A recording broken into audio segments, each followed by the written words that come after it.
everybody. World famous Boston Duck Tours. I will be your conductor. All right, so you can tell the kind of jokes I'm going to be telling. So just a couple of things before we get started, everybody. I don't think it'll be a problem, but just first of all, it's really important everybody stay seated when the duck's in motion. Captain Deshawn, who I'll introduce in a second, is a great driver. I can't say the same for other people who drive in Boston. So please stay seated if you're looking for the true Boston experience. I think you're getting it right now, in spite of how cold it is. Another thing, I don't think it's going to be an issue, but if you decide you want to roll your window up, try to make sure to keep your heads and your elbows inside the duck. We just want to make sure we come back with the same number of heads that we started with. I don't think that's going to be an issue. And now another thing also, now everybody knows we're going into the water, right? It's not a surprise to anybody. Surprise. What? And so what happens is people sometimes will unzip the bottom of the window and then stick their phones out, or cameras take pictures. Last year I had somebody drop their phone into the river. Now to me that was the funniest thing I'd ever seen, but to them maybe not so much. So this is Captain Deshawn. He's our U.S. certified Coast Guard boat captain. Let's give him a big hand. Captain Deshawn's awesome. All right.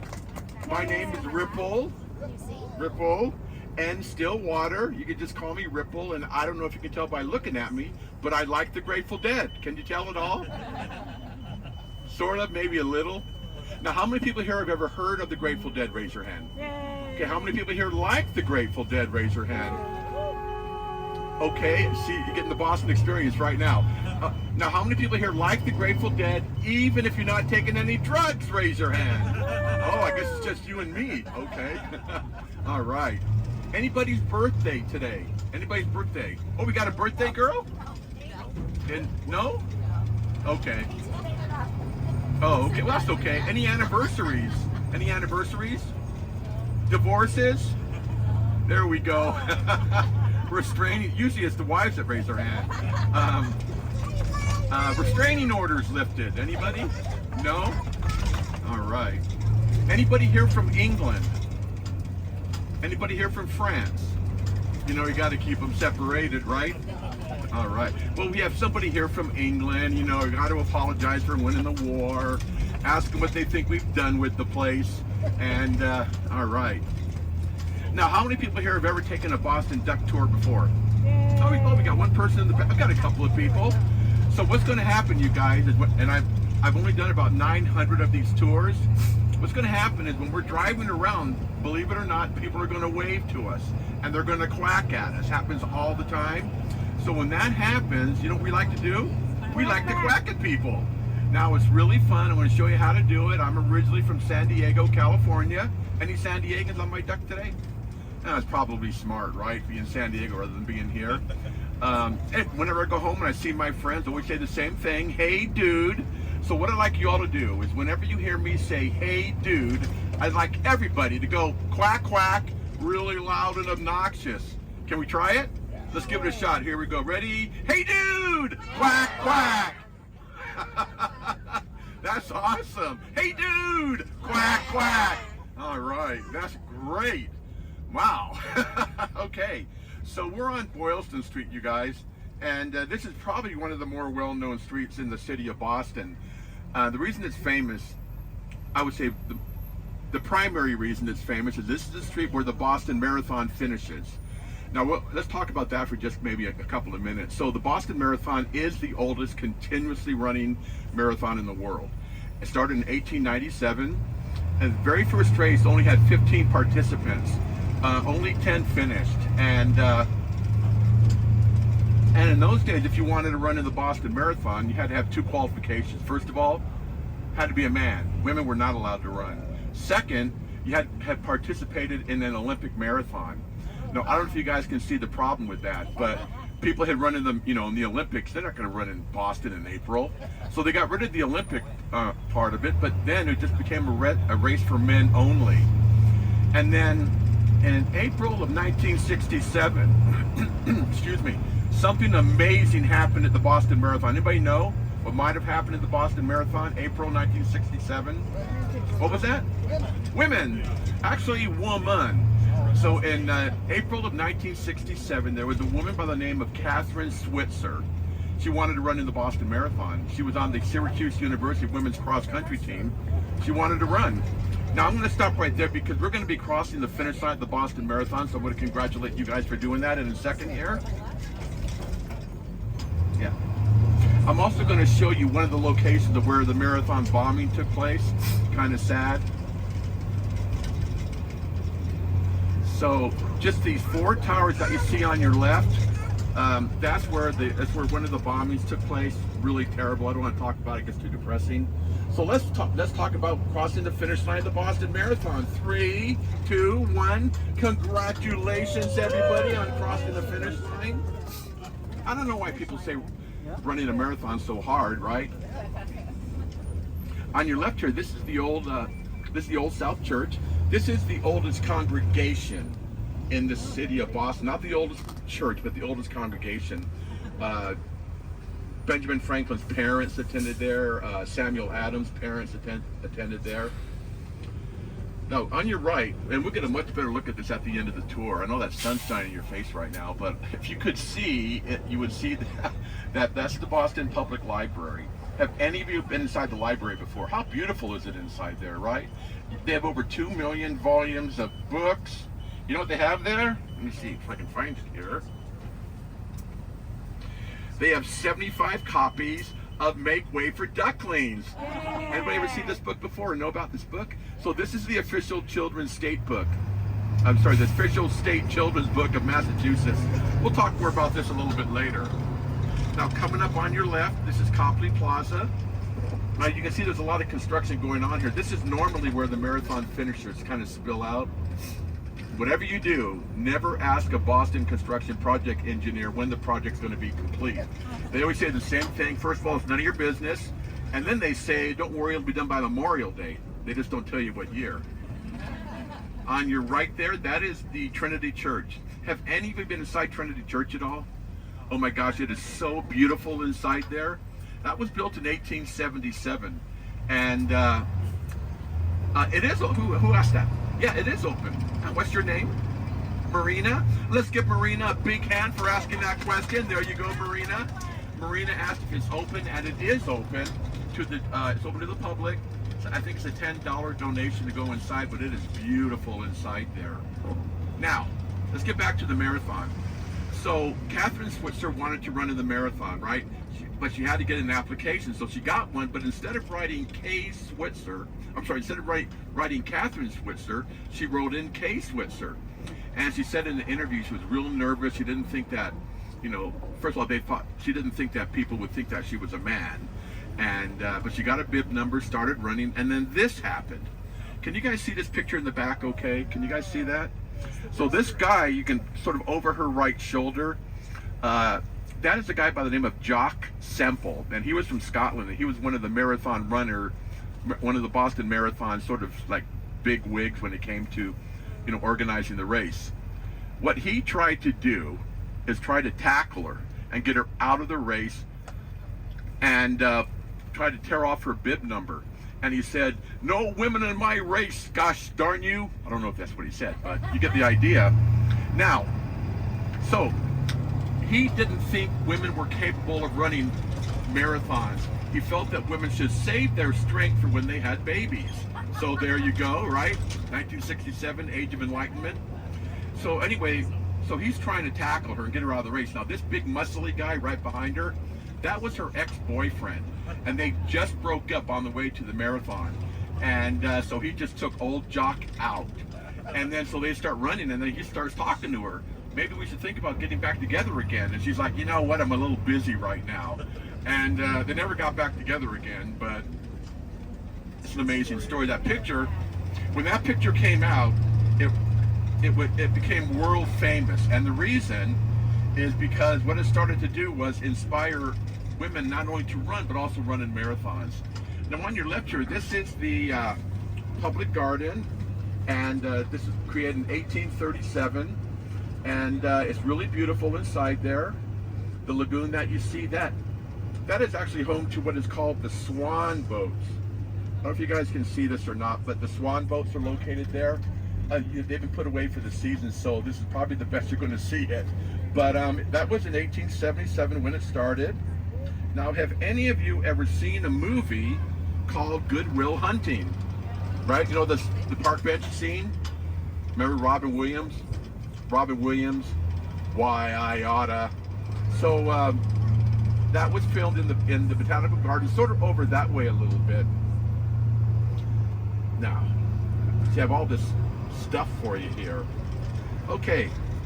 Now, do I have anybody here that's visiting from Florida today? Anybody here from Florida? Oh, there you go. Where in Florida are you from? Tallahassee, there you go. So in 1901, there was a woman who moved up here from Florida. You know what she brought up with her? 3 baby alligators. And so there's an article about these alligators. And people would catch alligators, and then they would throw them. Now, there wasn't a beautiful lagoon like you see now. It used to be just kind of a pond. And so people would capture rats and then throw them into the pond and watch the alligators eat them. Yeah, so when I was researching this, I came across this article that said dainties for alligators. And so people that maybe had a more sensitive sort of constitution, yeah, they didn't like watching people do that. Okay, now I want to show you guys something. On your left, at about a 45-degree angle, I want you to take a look. And you're going to see a park bench, but just right next to the park bench, you're going to see the Make Way for Duckling sculptures. Can you guys see it on your left? Yeah. Oh, did you? Oh, good. Yeah. So they're based on that book I showed you earlier. For some reason, I don't know what I did with it, but anyway, yeah, that's based on. Here, I think this is it here. Yeah. So it's based on this book, and so this is written by Robert McCloskey in 1941. Those sculptures that you see there, those are world famous, and they were made by Nancy Shawn. They're based on that book. And I'm going to teach you the name of the ducklings. You guys ready? Jack, Cack, Lack, Mack, Knack, Whack, Pack, and Quack. Quack got his name because that was the first word that he learned how to speak. Nothing, huh? Nothing? Ah, that's all right. On your left here, this is Beacon Hill. Now, this is the most affluent area of Boston, just like it was 250 years ago. Now, we haven't done it yet, but we will. We are not allowed to quack while we're on Beacon Hill. Yeah, it's, I tried to find out why, and what I was able to find out was that everybody who lives here, they all suffer from lactose intolerance, so. Now on your right, you're gonna see sort of this light brownish area. That's the frog pond. And then, so during the summertime, you know, they'll fill it with water, kids can splash around, but like you see there, they've just opened the ice skating rink. It opened today, as a matter of fact. And so that will be there all winter, and it's really fun. Now I don't know how much you guys know about San Diego, but as far as I know, they don't have any outdoor ice skating rinks, so I don't know how to ice skate. I've tried it. I'm terrible at it. I'm mystified as to how people can actually skate backwards. So there you go. TMI, right? Okay, now coming up on your left, you're going to see a statue of John F. Kennedy. He was our 35th president. He was born in Brookline, Massachusetts, which is a suburb of Boston. There you go, right there. Behind him is a statue of Anne Hutchinson. Now, she was the first real feminist here in Boston.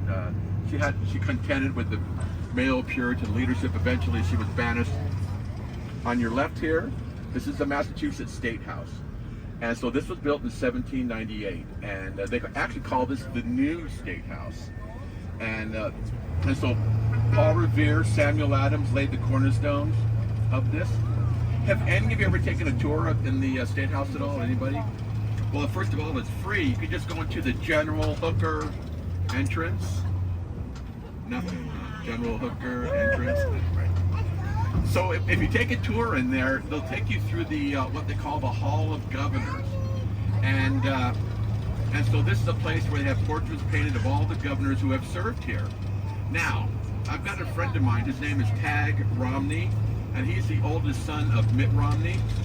And Tag was telling me, and you guys know who Mitt Romney is, right? Former governor, right? So I forget that sometimes people aren't from this country. So so anyway. Tag was telling me that when his dad was having his portrait painted, he demanded that his wife Anne. Do you have a question? Oh, okay. Okay. So anyway, Dad wanted his wife Anne to be included in the portrait, and the curator said, no, we're not going to do that. So they came to a compromise. So there's a picture of Mitt standing right in front of the desk, right? Guys can all see that? And then look what's on the corner of his desk. It's a portrait of his wife Anne. Isn't that funny? I've known those guys for like 25 years. I can tell you stories about them.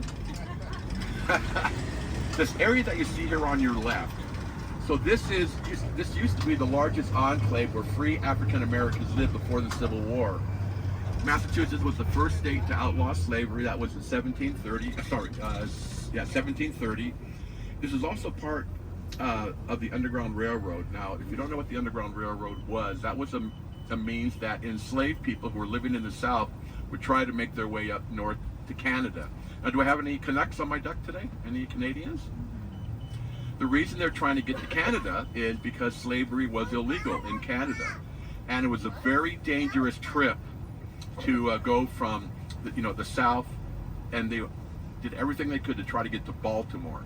And then in Baltimore, that's where they had a lot of the sort of this Underground Railroad where people would be hidden. There's all the construction going on, but there is a Black History. Let's close this off here. There is a Black History tour that you can take in there. It's self-guided, very interesting. So they go from Baltimore to Philadelphia, and then Philadelphia to New York, New York to Boston, Boston to Canada. Harriet Tubman, don't know if you guys have heard of her, but one of the reasons why she's so famous is she was able to bring up over 2,000 enslaved people. She had sort of when she was able to become free, she just saved all her money and she bought this big plot of land on the New York side of the Canadian border. And so some of those guys would just stay with her. And yeah, she's an amazing woman. Now, do I have anybody here from Sweden? Anybody here from Sweden visiting? Okay, so let's look over here on your right. So this is called the Hurley Building, and this is full of state offices. But what I want you to notice is the style of architecture. Can you guys see the architecture okay? I know the windows are kind of... So this is called brutalism. And this started in Sweden in the 1920s and 1930s, and it was a reaction to the overly ornate architecture that was going on in Europe before World War II. Now let's look at the front of this building. Wow. So it showed up in England in the 1950s. It showed up here in the 1960s. So take a good look at the front of this building. I'm going to conduct a poll shortly. So when the critics and started coming here to review the building, half of the critics thought it was the ugliest building that had ever been built in the history of mankind. Other half thought it was beautiful, challenged your senses. So I'm going to see what you guys think. I'm going to ask you. Now, when I ask you if you think it's not that good looking of a building, don't worry. Go ahead and vote. You're not going to hurt his feelings. Okay, so let's try it. Excuse me. How many people here think that it's not that good looking of a building? Raise your hand. It's okay. Raise your hand. Okay. Oh, all right. That's good. Okay. How many people here like it? Oh, there you go. Now, I should tell you, for those of you who liked it, I've got a very good friend of mine who's an eye doctor. If you're happy to check your eyesight. Can you guys look at the concrete staircase there? Everybody see that? Now, about a quarter of the way up, you see a blue and white sign, right? Can you guys all see? Yeah. Look straight up, about 50 feet, and tell me if you see Kermit the Frog. Absolutely, yeah. Anybody not see it? You guys see it? Oh, yeah. Yeah, you see like two large vertical columns, and then there's a wide horizontal column. You guys see it now? Yeah. And then when we go through the intersection, it will become very clear. Now, I just want you guys to know, now that I've shown you that, you'll never be able to unsee it. Just so, Paul Rudolph was the architect, and he was asked if he did that on purpose, and he said, of course not. I'm a serious architect. And he does have other buildings in Boston, but nobody has Kermit the Frog. Can you guys see it now? Isn't that amazing? I guess that's what you call architectural humor. So now we're going into the West End of Boston here, you guys. Now the West End, this is where a lot of immigrants and minorities lived up until the 1960s. For the most part, got along great, very little crime. And then in the 1960s, the city of Boston announced they're going to be doing what they called an urban renewal. They tore down all the tenement housing. There were about 200 of them, and kicked everybody out. And they just left one tenement housing. I'll show you where it is, just on the left-hand side when we go through this intersection. They kicked everybody out. They built hotels and condos and restaurants and office buildings. And the residents who lived here, they were like, well, wait a minute, what about us? Oh, don't worry, we'll have low-cost housing for you. And when it was all said and done, only about 40% were able to afford to move back. The rest were just out of luck. And that's something about the city of Boston. We'll talk about a little more in just a second. But if they decide they're going to do a construction project, yeah. So let's look at this. This is the last remaining tenement housing on here, this on your left. And people actually still live there, believe it or not. Isn't that crazy? So like I said, if you were an immigrant and or a minority living in Boston from about the 1950s to the 1960s, this was a tough place to live. Now I want you to look on your right, you're going to see this bridge. This is called the Leonard P. Zachem Bunker Hill Memorial Bridge. Leonard P. Zachem was a Jewish community activist. Especially in the 1970s and 1980s, there was just all this violence and gun violence and riots, and so he was always trying to bring these different communities who hated each other and try to get them to talk to each other. Anyway, he unfortunately passed away in his early 50s of cancer in the year 2000. In 2002, the bridge was dedicated. Oh, there's a duck. See the duck on the... That's what it looks like when we're in the water. Hey, we should whack at these guys. You guys ready? Here we go. Hey, dude! Quack, quack! Hey, dude! Quack, quack! Not so lame now, is it? So that's what it looks like when we go in the water. Anyway, oh yeah, Zachem, that's right. So anyway, I should tell you guys, I get distracted so... A penny! Oh, sorry. Sorry, that's a little joke. Anyway, so the bridge was dedicated in 2002. And if you've ever seen any movie about Boston that was filmed after 2002, they always show the bridge, always. And we'll get a really good look at the bridge once we're in the water. Now, Captain Deshawn's going to make a right-hand turn. I want to point something out to you guys. So you can see 3 arches on your right. You're going to see a large obelisk in the middle there. We had better look at this next arch. So that is the Bunker Hill Monument. Now, the Bunker Hill Monument memorializes the Battle of Bunker Hill, which took place on June 17th of 1775. Now, June 17th, do I have anybody here either lives in Boston or has area code 617 on your phone? Anybody? 617 is also the date of the Battle of Bunker Hill, June 17th. So there you go. You want to hear something else that's kind of creepy? I mean, in a good way. The Boston Celtics won the NBA championship last June. Guess what day they won the championship on? June 17th, yeah. So I don't ever encourage people to buy lottery tickets, but if you're looking for a number, it might not be a bad one. So anyway, the Battle of Bunker Hill was a battle between the British regular army, King George III. Oh, by the way, this is what Boston looked like about 400 or 500 years ago. I forgot to start you off with this. King George III had sent 5,000 soldiers to occupy Boston. He did that because he was really mad at Boston because of the Boston Tea Party. And so Boston at the time only had a population of about 20,000 people, which means that 20% of the population of Boston were British soldiers. Made it very tense. Now in Charlestown, where that monument is located, you have the New York, New Jersey, Pennsylvania, and Massachusetts militias. A militia is a volunteer army. The night before the battle, the British are just looking through their, their spyglass, and they see fortifications being built. Next day, they row across the river, and it was on. And the Battle of Bunker Hill was the first major battle in the Revolutionary War. Now, it only lasted 3 hours, but when the battle was over 1,000 British regular and officers either killed or wounded.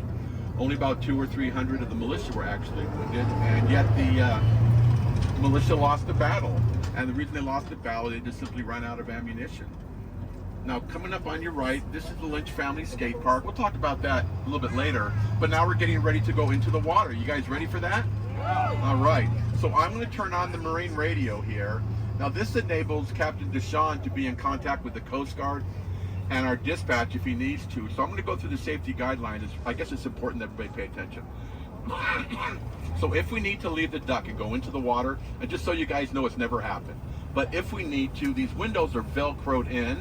We can just go out through the windows. Front windshield goes down. There's 2 panels in the roof, in the back and the top of the duck that slide forward. There's a life ring right there. There's also a life ring on the back of the duck on the outside, on the driver's side. There's a fire extinguisher right here. And there's a fire extinguisher underneath the back seat on the driver's side. There's a fire repression system right here. Captain Deshawn has turned off his headlights and turned on his marine lights. And trying to get his sunglasses, I think. Can I help you with that? You got it? Okay. And just remember, if you're going to stick your cameras out, hang on to it. You guys ready? Yeah. All right, here we go.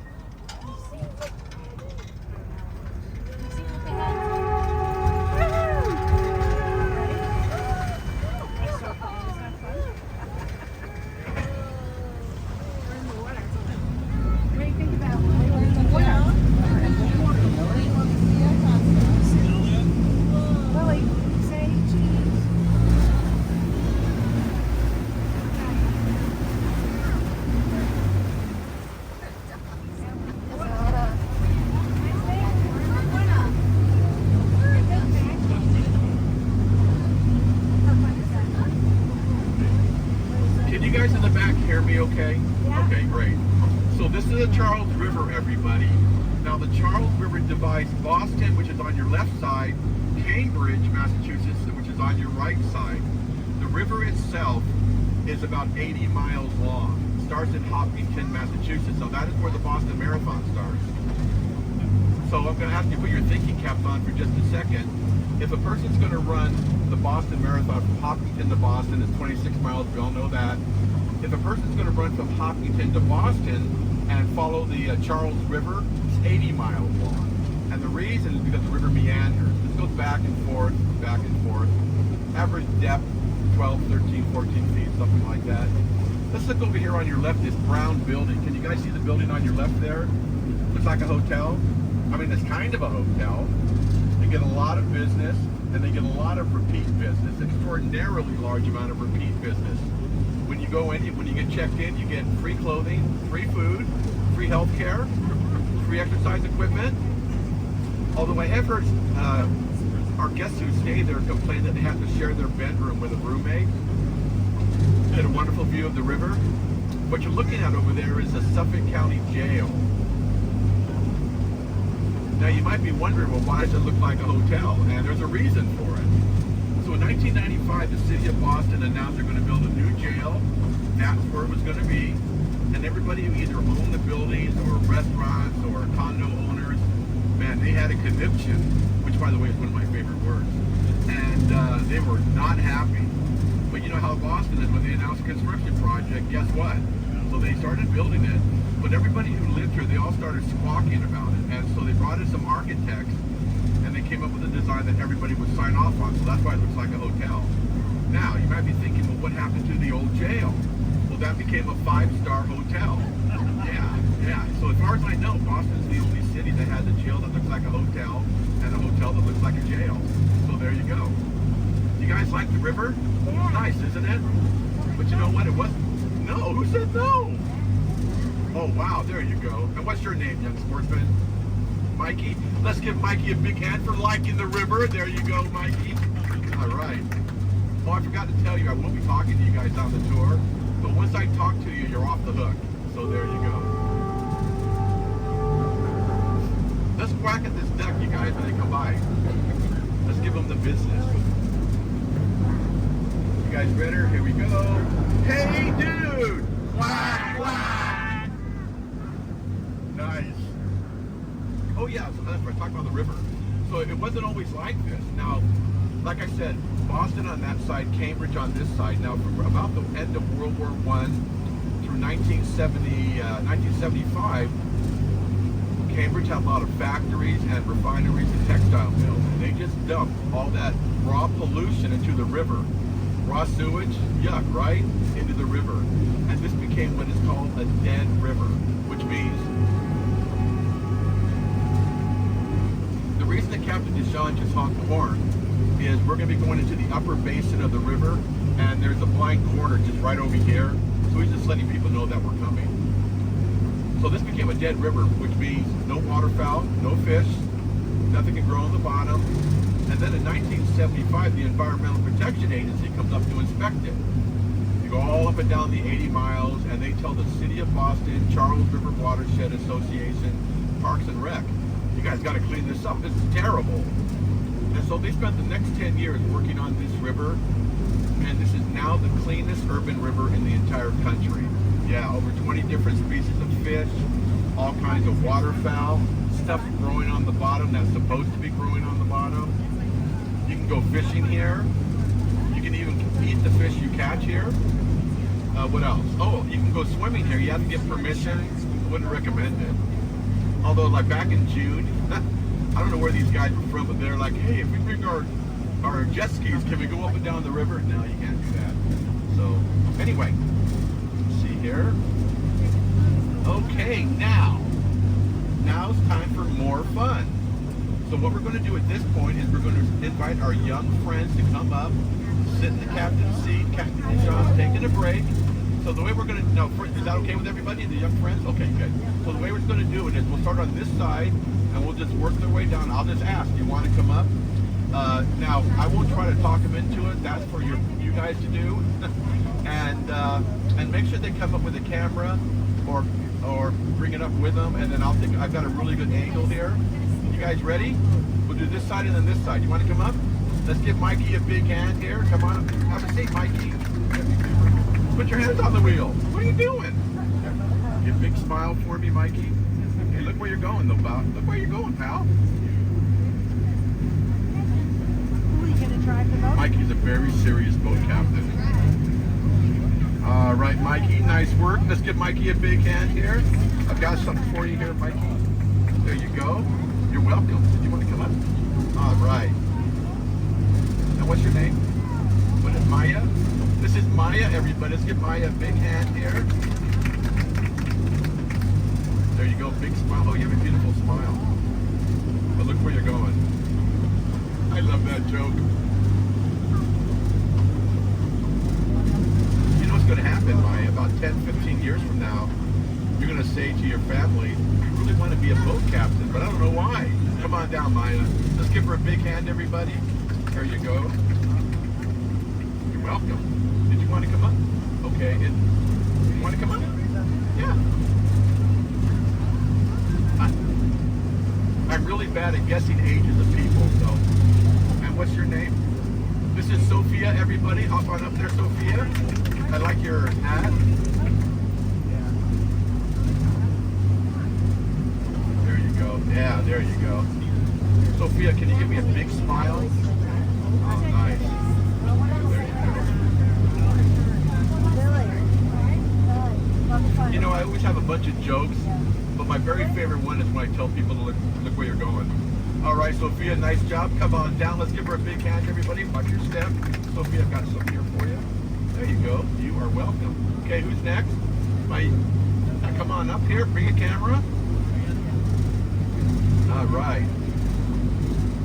And what's your name? Vinny? This is Vinny, everybody. Let's give Vinny a big hand here. There you go. Ah, Vinny knows what he's doing. Vinny, can you give me a big smile? There you go. What a good-looking kid. Okay, look where you're going, though. All right, Vinny, nice work. Come on down. Take this. Now, watch your step. I've got this for you here. There you go. All right, nice work, Vinny. Let's give him a big hand. Anybody else on this side? Okay, let's see here. Did you want to come up? All right. And what's your name? Willow. Let's give Willow a big hand here, everybody. Hop on up there, Willow.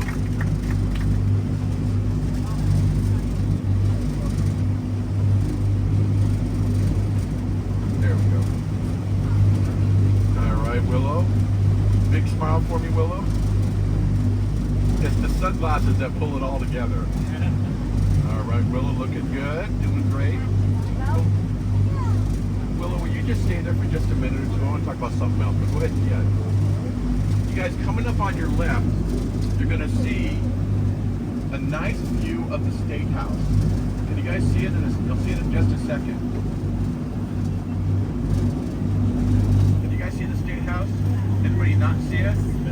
So that's kind of an important picture. And the reason, first of all, it's a beautiful picture, but it shows the State House sitting in the middle of about 400 years of architecture. Now in the front, that's Beacon Hill. Remember we went up Beacon Hill? That's 17 and 1800s, and then behind it is the 1900s, 2000s. So come on down, Willow. Nice work. Let's give Willow a big hand here. Watch your step. I got some for you here. Nice work. There you go. You're welcome. Does he want to come up? All right. And what's your name? What is it? This is Theo, everybody. Let's give Theo a big hand here. All right, Theo, looking good. Now we're gonna do Theo, and then we're gonna wait. I'm gonna talk about some other stuff that's on the other side of this bridge, and then we'll pick it up again. Is that okay with everybody? All right. Theo, give me a big smile there, pal. No, look at me. There you go. He's a very serious captain.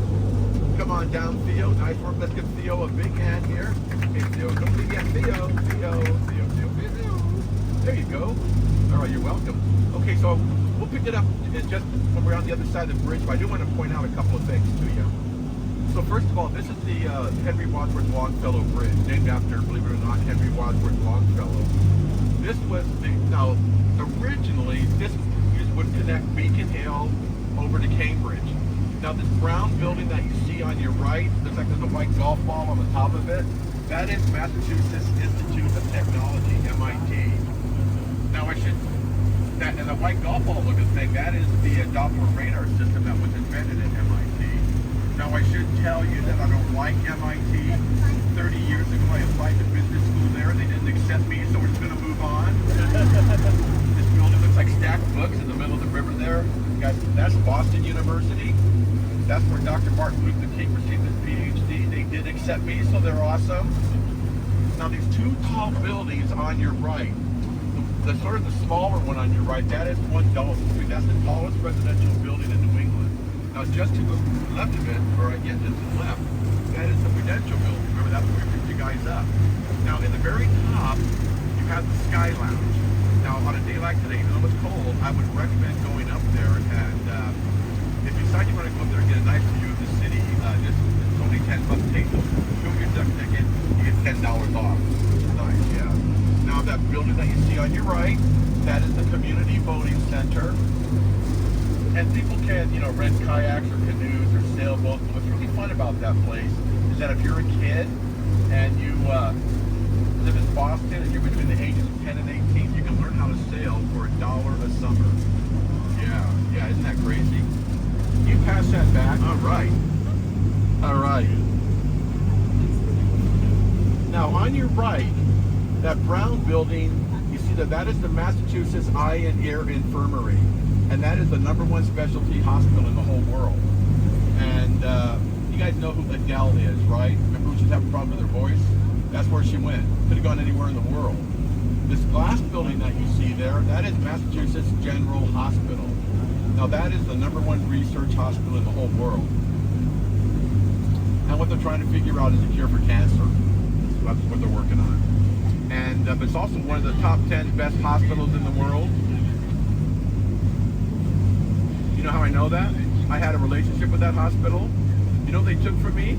They took my gallbladder out. Now you're probably thinking, this tour just keeps getting weirder and weirder, right? So if you ever decide you want to have, well, I don't know anybody who wants to have their gallbladder taken out, but if you do, that's where I went. They do a great job. Anyway, there you go. Let's look over here on your left. So this is Cambridge. Now, it's named after Cambridge, England, but it's not its original name.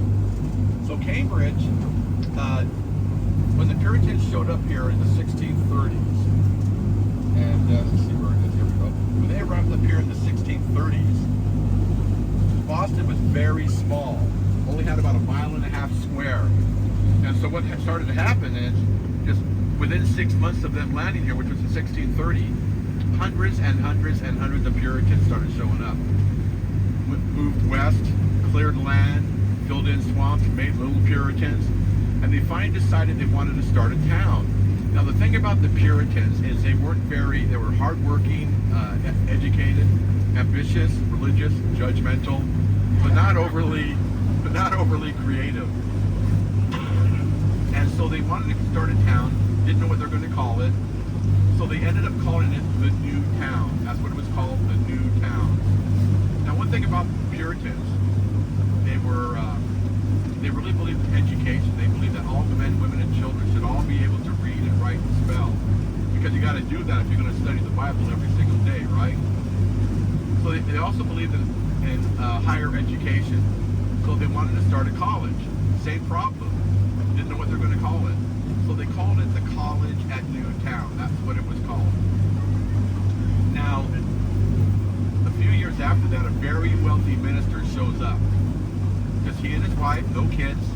Now, his wealth came from the perspective that he had a whole bunch of accounts receivable, money coming in, right?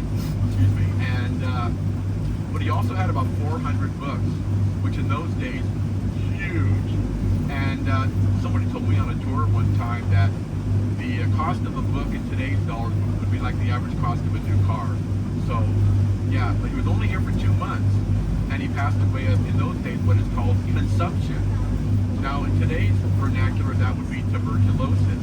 He didn't leave a will, no formal instructions, and his wife, Anne, was just going through his paperwork, and she found a letter that said that half of the estate would go to her, and the other half plus...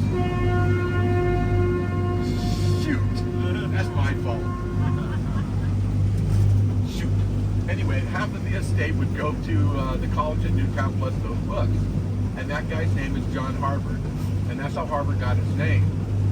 Now, have you guys ever had this experience? Maybe you're like thinking about something and then something hits you and you wonder why in the world you didn't think of it earlier. Has that ever happened to you guys? So, the reason I mention that is because back in June I was just talking about John Harvard and then something hit me. And I realized he is not the hero of the story here. It's his wife, Anne. I mean, let's think about this for a second. Now, God forbid if my wife were to pass away, that would be just terrible. And I'm going through her paperwork, and I find that half of her estate's going to go to MIT. Guess what? Yeah, that letter's not seeing the light of day. Yeah, exactly. But to her, I read a little bit about her. It was very important. She loved her husband, and she wanted to establish and maintain a legacy. So to me, she's the hero of the story. I mean, what did John Harvard really do? He died. So, yeah. So, next time you hear somebody talking about how awesome Harvard is, just remember Anne. Now, let's talk about some of the charities that we support. Now, when you guys bought your duck ticket, we asked if you wanted to add $1 to our charitable foundation called Quack Quack Give Back. And if you did that, first of all, thank you. So what we do with that money is at the end of the year, we pool all that money and then we match it. And there's 3 charities that we support. Now the first charity is that community boating center I was telling you guys about. They get some money. There's a boat that goes up and down the Charles River, keeps the river clean. You know what they call that boat? The cleanup boat. Probably named by a Puritan, right? But the #1 charity that we support is called the NEED program. Now this is a Boston-based organization. What they do is they train dogs to provide comfort, security, and safety for our veterans that are suffering from post-traumatic stress disorder and anxiety. It's a wonderful charity. And there's one thing I love about Duck Tours is their support of the military. My dad spent 30 years in the Marine Corps. That's how we ended up down in San Diego. Now, do I have any veterans on my duck today? Any veterans? On the top here, you're going to see a lot of signatures. These are people who have served in the military and have taken a duck tour. So you always invite them to sign their names. You know, some do, some don't. So what is this thing we're in? What is this? So this is called a duck. Now it's not a duck boat. Don't call it a boat. It's a duck. It's not a ship, not a vessel, not a boat. It's a duck. It's not even spelled D-U-C-K. And I'm going to stop right there. I'll pick that up in a second. You're going to get a wonderful view of the Zaken Bridge. So D stands for the 4th year in World War II. These babies were made in 1942. There were 21,000 of them they made. Most of them were made by women. Women who wanted to participate in the war effort, maybe make a little bit of money for their family. U, that stands for utility. Meaning they pick these things up, haul supplies back and forth. These were used in the invasion of Normandy on D-Day. K, well that stands for the front wheel drive that's going to pull us out of the river. And then W, that stands for the dual rear transaxle that's moving the 4 tires that's underneath the duck right now. So that's what this is. Now let's watch Captain Deshawn work his magic.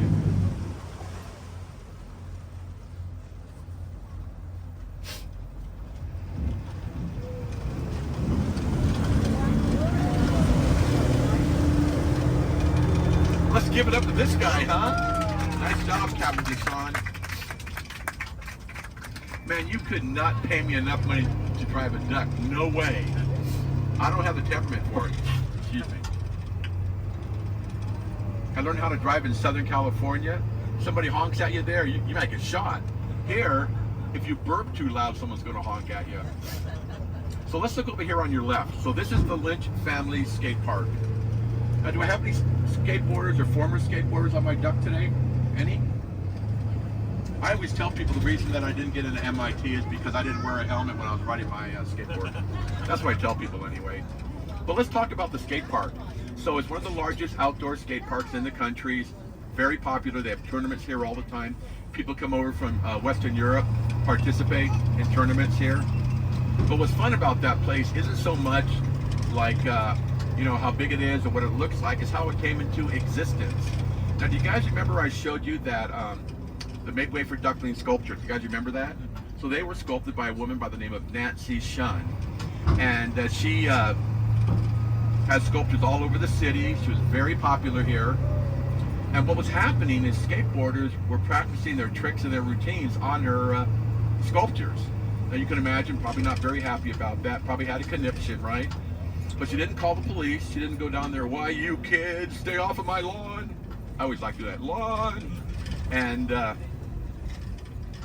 but she just goes down, and the where they were primarily practicing was in front of Trinity Church. Remember that plaza I showed you?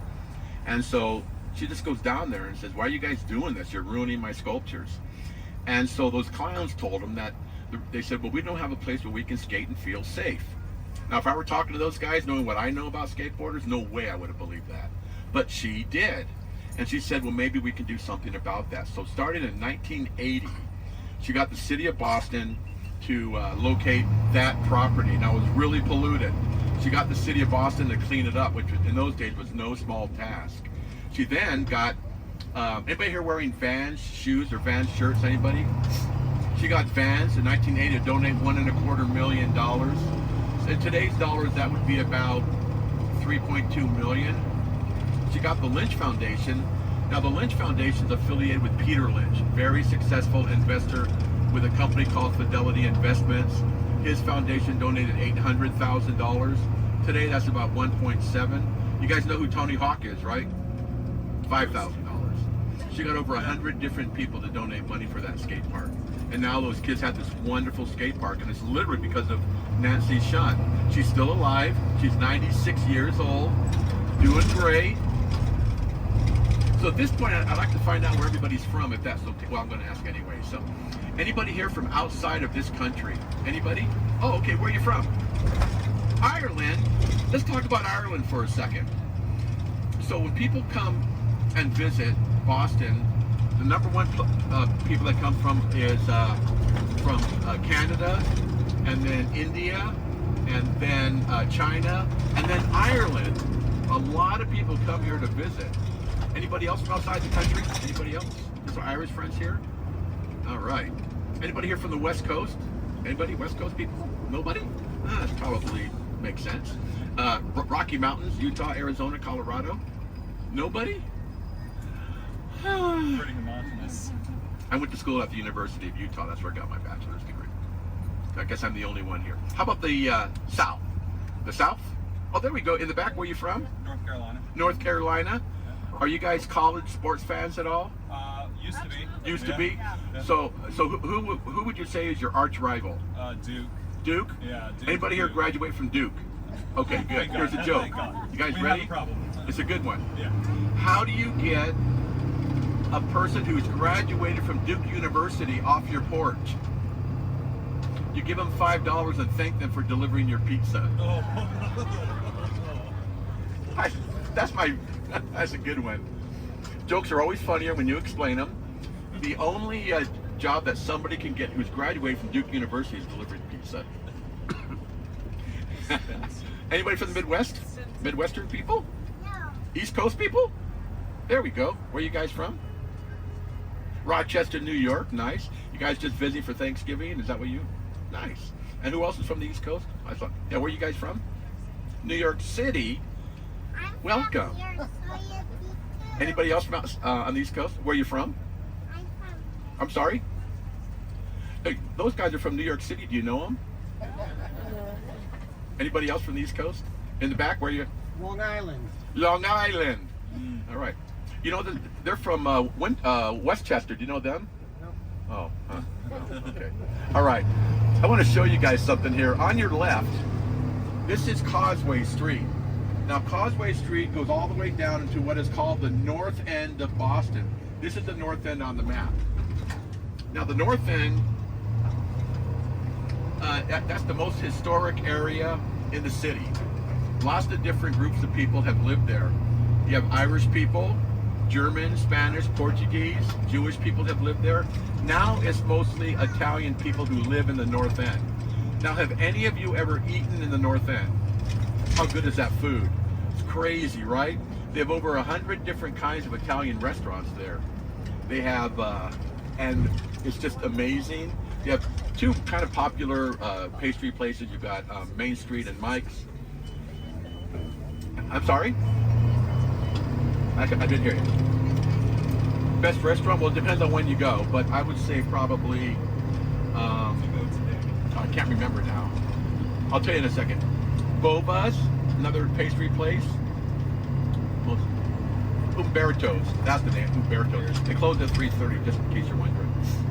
So now, you know who else was in the, you know what else about the North End? Paul Revere was born in the North End. 1735, his home's there. The Old North Church is located in the North End. Who else? Oh, Rose Kennedy, the mother of John F. Kennedy, was born in the North End. Now you might be thinking, well, that's great, Ripple. You're talking about the North End. Why don't we just go there? Well, the problem is we can't, and the reason because the streets are too narrow. We don't fit. So what I'm hoping I can do is talk you guys into going in there. It is really fun. When you just walk, for those of you who have been there in the North End, when you're just walking around, you can smell the food cooking. Yeah, it's great. What's funny is, now if you're going to go eat there and you haven't eaten there before, bring cash. Most of these guys don't accept credit cards, and we'll let them and the IRS work that out. And then finally, if you go there, try to get there before 9:30. Most of the restaurants there are just mom and pops, and so they like to, you know, not have anybody there before after 9:30. So there you go. Now this brown building that you see here, this is the Verizon building, but this is not an ad for Verizon. What I want to point out to you is in the corner of this building here, this used to be the location of Alexander Graham Bell's laboratory. Now, any of my young friends, anybody know what Alexander Graham Bell invented? Anybody what? Telephone. And what was your name again? Let's give Maya a big hand for knowing that. There you go, Maya. See, the telephone. I have to tell you some about, I guess back in July, there were a lot, you know, like summer camp groups would come. And I had a bunch of 10, 11, and 12-year-olds. And so I'm, you know, doing the tour. They're all on their phones doing this. And so I finally just asked, anybody know what Alexander Graham Bell did? And they're just like,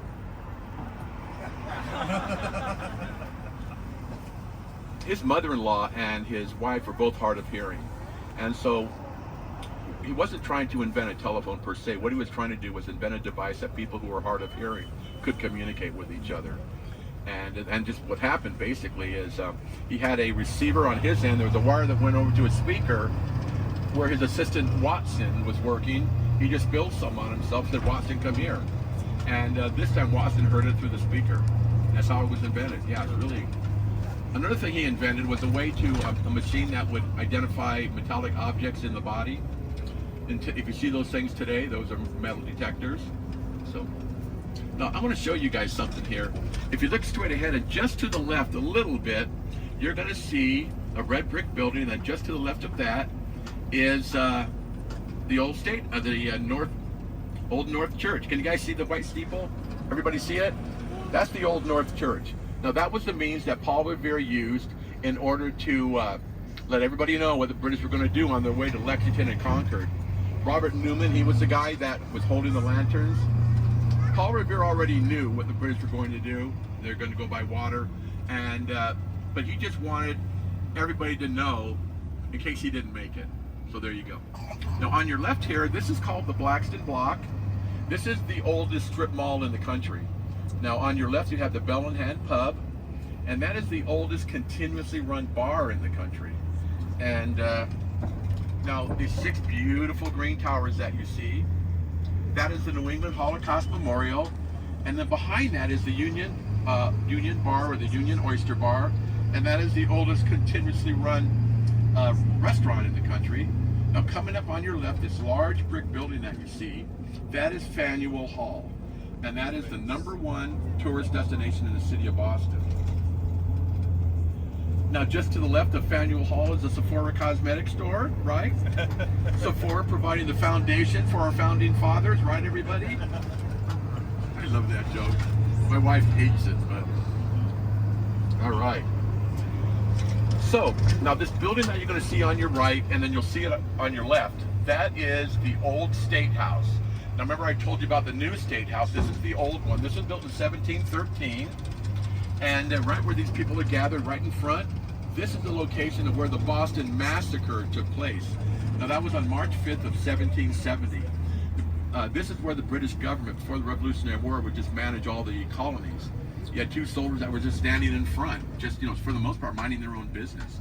And so they were just getting harassed and harangued, by just like 20 angry, drunk Bostonians, throwing rocks and snowballs and oyster shells, icicles, making fun of their hats, because evidently that was a big deal, because one of the soldiers took his musket, popped one of these guys in the head. Now, that guy starts screaming. Now, the city of Boston at the time had a lot of bars and pubs. So he starts screaming, everybody in the city can hear him. All of a sudden, those 2 soldiers are now surrounded by 200 drunk, angry Bostonians. Shots rang out, 5 colonists lay dead. That was the Boston Massacre. It took place right in front of that building.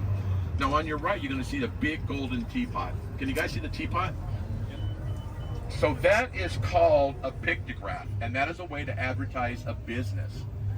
So Boston used to be the center of the maritime industry here in New England, and people would come ashore, didn't know how to read, couldn't speak English, couldn't read English. If they wanted to get a cup of tea, where would they go? Makes sense, right? Yeah. Other kinds of pictographs that you might be familiar with, barbershop pole, right? Somebody yelled out a couple of weeks ago, the Golden Arches. Right? I did have somebody who was sitting right where my friend Mikey, right? He said a coffin, and I was, what? He said, and he was a mortician. So there you go. Yes. Because that's the way that a lot of people think they can make money, by poisoning other people. Nah, I'm just kidding. Yeah, that's a good question though. But you'll see more Dunkin' Donuts than you will Starbucks. Now, coming up on your left, this is the King's Chapel burial ground. This is the oldest burial ground in Boston. King's Chapel that you see here on your left. What's notable about the chapel is what's in the belfry. And in the belfry, there's a 1-ton bell that was made by Paul Revere. And it still gets rung every Sunday morning. On your left here, this is the Omni Parker House Hotel. This is the oldest continuously run hotel in the country. It's famous for a lot of things, none of which I care about except for one thing, and that is where the Boston cream pie was invented. There's even a Boston cream pie donut. This is the official state donut of Massachusetts. Yum yum. Now, on your right, this is the Granary Burial Ground, but what I want you to pay attention to is that headstone with the green plaque where those 2 people are standing. That is where Samuel Adams is buried. And we'll talk more about the park in a second, but so that's where he's buried. Right across the street is the Beantown Pub. Now, maybe if you guys want to, maybe when this tour is over, you might want to go there and get a nice cold one. You can go there and you can order a nice cold Sam Adams while you're looking across the street at a nice cold Sam Adams. Anyway, Paul Revere, his 2 wives, and most of his 16 children are buried in the back there. The pyramid that you see there, that's where Benjamin Franklin's parents are buried. The obelisk that you see there, right against that brick wall, that is where John Hancock is buried. Now you get a nice view of the State House. There you go. Now, coming up, this cement building that you see, this is 1/2 of the oldest subway system in the country. And this park that you see on your right, this is called the Boston Common. And this is the oldest park in the country. This was created in 1634. And so it was called the Common because they wanted to make sure that it could be used for a variety of uses. And so, like for example, we all decided we wanted to go on a picnic in 1640. We might go there. We might see other families having picnics. We might see animals grazing. It was also a place where they were hanging. So it was kind of an all-purpose park, right? Nothing, huh? This red line, you're going to see it on the pathway. There it is. That is the Freedom Trail. And so if you follow the red line, it just takes you through the historical sites. It's a self-guided tour. Or you can just sit in the duck in the warmth and listen to me. So this is that's the visitor center for the Boston Common. You know, on the Boston Common in 1979, the Pope came here for the first time and gave mass. 250,000 people showed up. You're going to see a beautiful bronze sculpture. That is called the Embrace. And that is a representation of a photograph that was taken of Dr. Martin Luther King and Coretta Scott King when they found out that they were going to be receiving the Nobel Peace Prize. Now, I hope you guys noticed that I said they, and I did that for a reason. When I was learning about all this stuff, I was very interested in the relationship between Dr. King and his wife Coretta. And it was very important to him that his wife be recognized as well as him in their efforts for equal rights and civil rights for everybody in this country. So I sort of do it out of respect. Now, coming up on your right, this is the other half of the oldest subway system in the country. September 1st, 1897 is when it opened up for the first time. Over 100,000 people rode the subway the very first day. Can you believe that? Now Boston, to give you some sort of perspective, Boston had a population of about 20,000 people, which means that 20% of the population rode the subway the very first day it was here. One of the reasons why they put it on the right side is so in 1897, you know, that's when it started. But in the early 1890s, cars started showing up, and so people, when they cross the street, just up and down the street, they look both ways, but they're looking for horses and horseless carriages, not looking for cars. Yeah, so that's one of the reasons why they put it on that side. All right, you guys doing okay? Everybody hanging in there? All right, good. Oh, thank you. You are so useful. On your right here, this is the theater district of Boston. Now, if you lived in Boston from really about the 1900s through the 1950s, you want to go out for a night on the town, this is where people would go. Now, in its heyday, you had about, I guess maybe the end of the 1920s, just before the Depression hit, and then also in the 1950s, right after World War II, Boston had about 40 or 50 different theaters.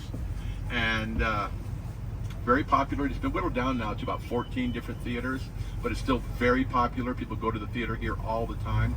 In fact, just a couple of months ago, my wife and I went and saw Blue Man Group here. Anybody ever see Blue Man Group?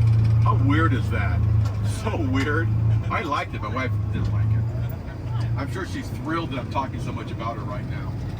Now, do I have any women attorneys on my duck today? Any women attorneys? Any women who want to become attorneys? Anybody who knows any women attorneys? There we go. So let's look at this building on your left. So this is New England Law Boston. Its claim to fame, now listen to this, you guys. Its claim to fame, it was the first law school that were for women only. Men were not allowed to attend. They had to post guards around the school to keep guys from trying to sneak in, take classes.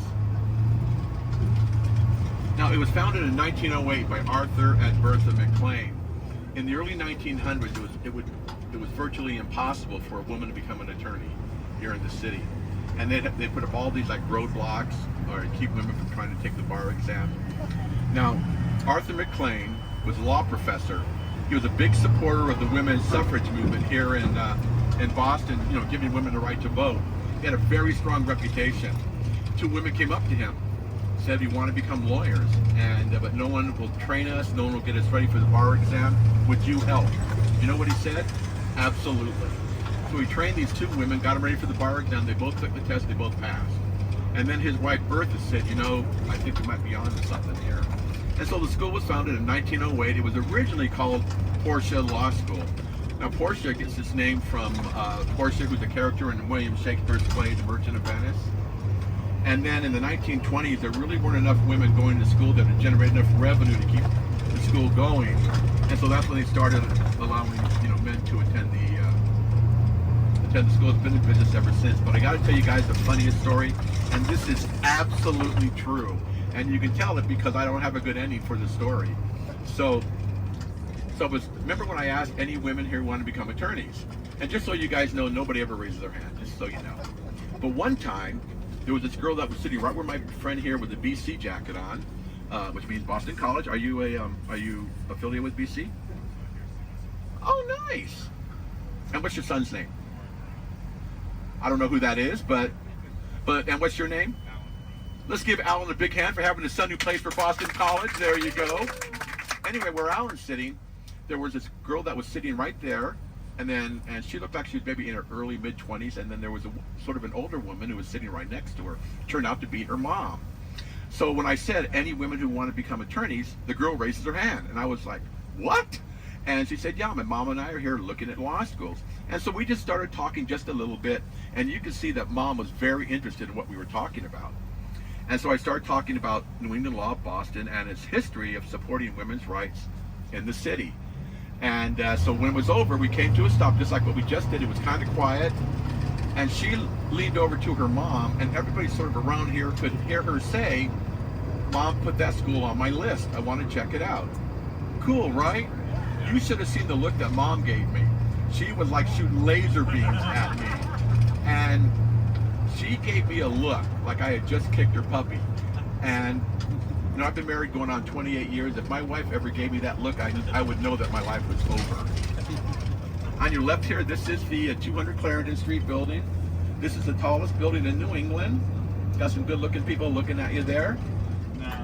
On your left here, this is the Fairmont Copley Plaza Hotel. Have any of you ever seen a television show called The Sweet Life of Zach and Cody? Any of you? There's the Tipton Hotel right there. Now again, there's the public library.